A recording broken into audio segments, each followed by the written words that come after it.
Hello, Mr. Thunderstorm. I, the Great Papyrus, will take you on. Even though you kind of look scary. It looks like you're destroying almost everything in the backyard and creating mud puddles. I don't know. Sans, do you think I could take this on?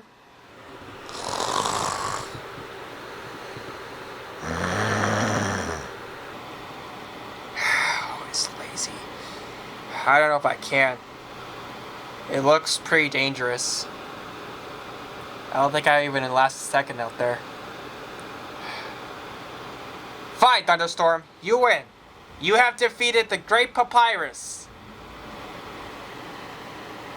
Alright, I'm just gonna go. This is the first time something has successfully beaten me.